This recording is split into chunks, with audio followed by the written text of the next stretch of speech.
દોસ્તો, લાસ્ટ લેક્ચરમાં આપણે તમને આ એન્ટ્રી આપણે કરવા માટેનું મેં કહેલું. દોસ્તો, મને ખ્યાલ છે ત્યાં સુધી તમે આ બધી એન્ટ્રી કરેલી હશે.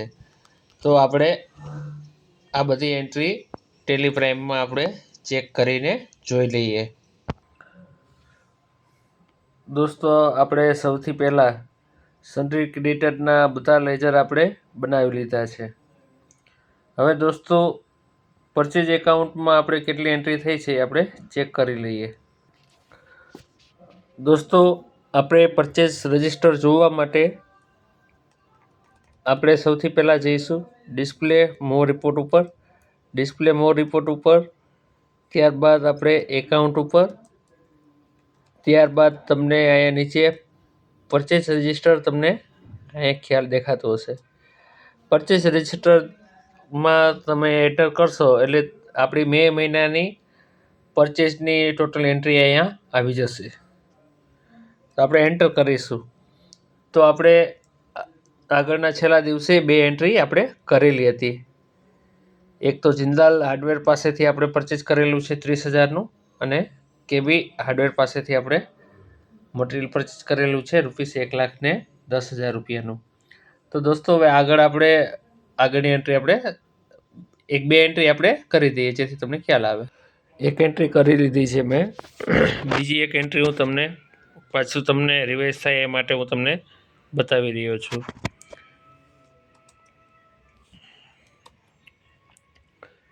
વિકાસ plywood tool kit bag.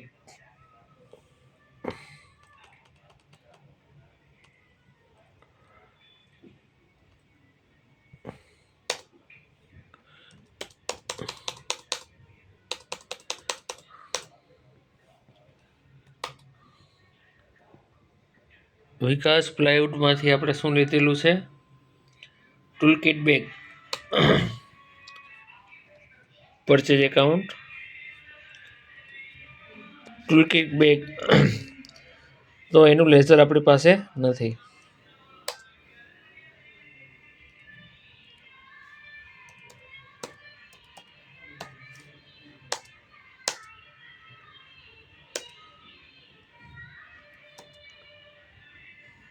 Tool kit.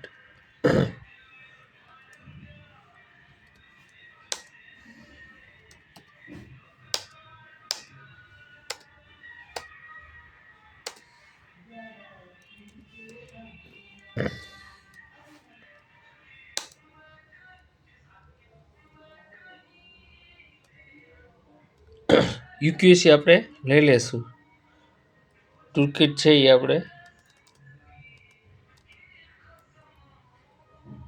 નંબર્સમાં આપણે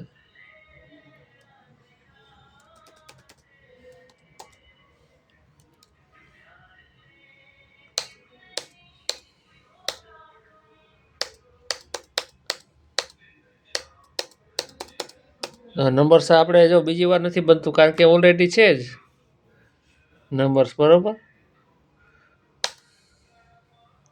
જીએસટી વિશે આપણે પછી જોઈશું.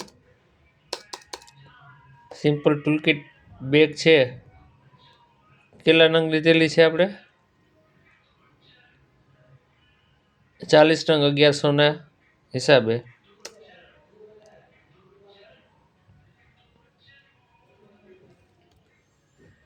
₹40 ટૂલ કિટનો સેટ, એક સેટના ₹1100ના હિસાબે.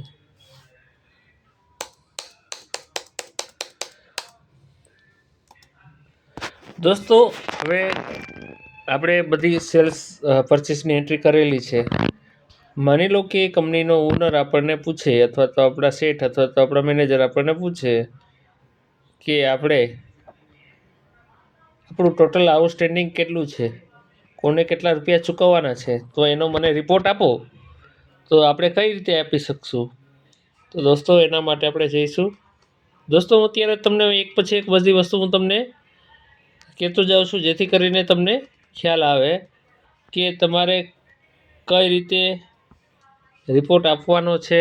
દોસ્તો, ઇઝી જ છે બધું કામ, બરોબર છે. કોઈ એવું ખાસ હાર્ડ એન્ડ ઓલું નથી કે જે તમને ખ્યાલ ન આવે.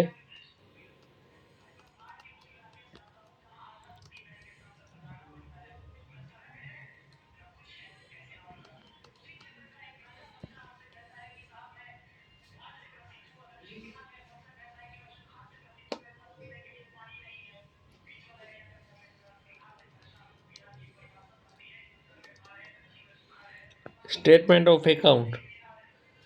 દોસ્તો, ડિસ્પ્લે મોર રિપોર્ટની અંદર તમારે જવાનું છે, યાદ રાખજો.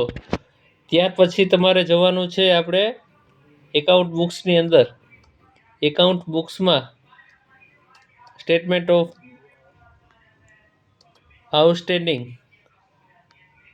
આઉટસ્ટેન્ડિંગ પેએબલ, મતલબ જે કોઈ ખર્ચા આપણે ચૂકવવાના છે, જે કંઈ બિલ, એને આપણે પેએબલ કહીએ છીએ. તો આપણી પાસે આ એન્ટ્રી આવી ગઈ છે, પેએબલની એન્ટ્રી આવી ગઈ છે, પેન્ડિંગ બિલ. તો તમારી સ્ક્રીન ઉપર તમને દેખાશે કે કેટલા આપણા બિલ પેન્ડિંગ છે. તો આ બધા બિલ આપણા પેન્ડિંગ છે. તો અને કેટલી એમાઉન્ટ છે, સામે બધી પેન્ડિંગ એમાઉન્ટ પણ છે. ટોટલ આપણું આઉટસ્ટેન્ડિંગ છે 5,54,000નું. તમે એક્સપોર્ટના ઓપ્શનમાં જશો, એક્સપોર્ટ અથવા તો એક્સપોર્ટ કરીને તમારે પીડીએફ કરીને તમે પીડીએફ વોટ્સઅપ કરી શકો છો, અથવા તો પ્રિન્ટ ઓપ્શનમાં જઈને તમે કરંટમાં પ્રિન્ટ આપી પ્રિવ્યૂ ચેક કરી આ પ્રિન્ટ છે એ તમારે છે પ્રિન્ટ આપી પ્રિન્ટ કાઢીને તમારા ઓફિસની કેબિન તમારે તમારા બોસ અથવા તમારા મેનેજરને પ્રિન્ટ આપીને તેમને આપી દેવાની છે. એટલે તે પોતાની જાતે ચૂકવણી કરવાના હશે તો તે કહી દેશે બરાબર કઈ રીતે મોબાઈલથી કે અથવા તો બેંકથી પેમેન્ટ કરવાના છે, અથવા તો તમને જણાવશે કે કયા બિલનું પેમેન્ટ અત્યારે કરવાનું છે. તો આ વસ્તુમાં તમને થોડો ખ્યાલ આવ્યો હશે. ધીમે ધીમે આ વસ્તુમાં આગળ આપણે ડીપમાં ઉતરશું, જેથી કરીને વધારે ખ્યાલ આવશે. તો અત્યારે આટલું જ. જય શ્રી કૃષ્ણ, જય માતાજી.